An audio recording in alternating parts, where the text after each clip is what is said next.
One of the men that she dated in her blog was called Cute Blonde. And she described her time with Cute Blonde, that they had a lot in common, that they really enjoyed each other's company, and that on their first date, he took her back to his apartment and definitely expected that the relationship would become physical that evening. And she says in her blog, doesn't it make sense that you would get to know someone first? Doesn't it make sense that you would just build a friendship before those things would happen? And it was shortly after this experience that she quit blogging. Well, here's what I believe about Sarah. I don't believe that Sarah was a virgin at 29 because she just hadn't had the opportunity. I saw a picture of Sarah. She's a beautiful young woman. Tall, slender, blonde hair, very productive in her career, just a very outgoing gal. There was no reason in the worldly picture of things of why she would still at 29 be a virgin if she really didn't want to be. But I'll tell you this, you could hear through the things that she wrote in that blog that there was something more that Sarah wanted. That Sarah wanted something deeper, something richer, something much different than what the world around her was saying that she needed.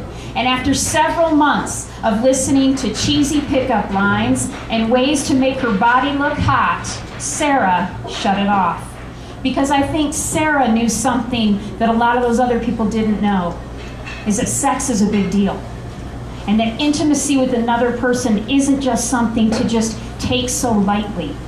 And that she herself, even though she described herself as a person who had somewhat of a faith life, her belief in God and the way she saw faith did not influence the way she made decisions. At least that's the way she described it. So taking faith out of the picture, she still saw sexual intimacy as something richer, something more than just, wow, we had a really great time, now let's go back to your apartment. She saw it as something different than that. Good for her. Good for her. In the world we live in today where sex has become a recreational sport. I actually was speaking with a young man. He was 25 at the time I was speaking to him. And he was asking me about marriage because I've been married for almost 20 years and he's never been married. And he was asking me, how do you stay married for that long? And I'm like, I don't know, actually. A lot of beer. No, I'm just kidding. Dang it, this is being recorded. I'll never speak again. And I said, I believe that marriage has a place in, it's a permanent commitment. It's something that you say, even if it gets hard, even if things aren't easy, that it's a commitment that lasts for a long time, and it isn't just based on, wow, I'm really attracted to you. It's based on, I love you and I'm committed to you through the good and the bad. And sex is part of that. Sex is part of that commitment that we make as human beings. And I said, and what I think is so sad in the world today is that couples have made sex just a recreation. And he goes, wow, it's true. I have sex just for fun. I don't really care if I see the person the next day. Okay. And he said, and probably most of my friends think that way too. And I thought, I'm sure it's true. Like, I don't think that I've ever had anybody so blatantly verbalize it to me that I had to go home and take a Valium. But I listened to that and I thought, that's exactly the underlying message that is out there that Sarah was refusing to grab onto. It didn't make any sense to her. Somehow, her integrity of person, somehow, a piece of her that believed there was something deeper and richer and more to who we are as sexual men and women, stuck with her. Unlike many other people that we see around us, like my friend who says sex is a sport, I wonder if they'll have an Olympic event at some point. That is frightening to comprehend. You know, who do you think is one of the greatest evangelists of today? Britney Spears. You're definitely on the right track. Anybody else?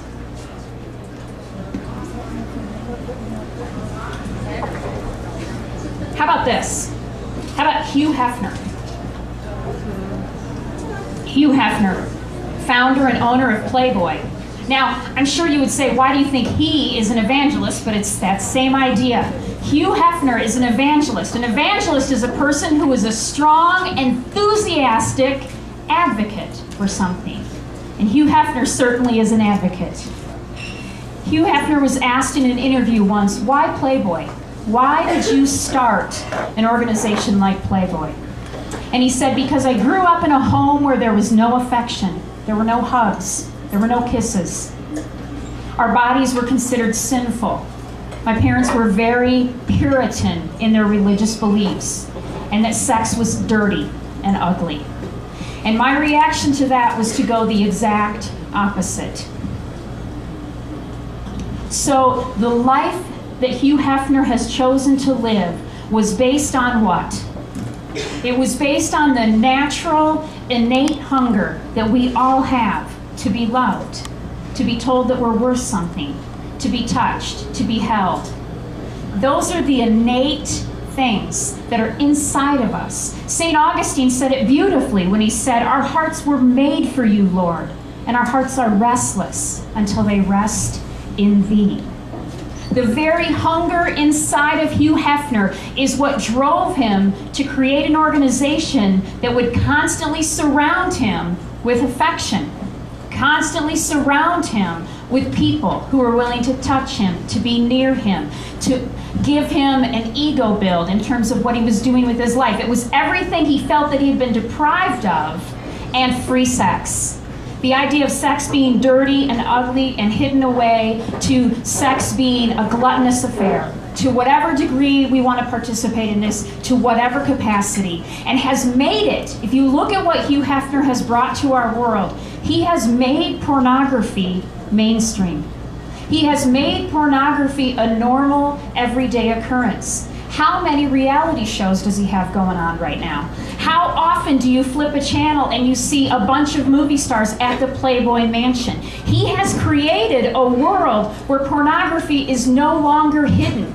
It's no longer secret, that it is now mainstream and it's actually cool. He is an evangelist of the highest degree.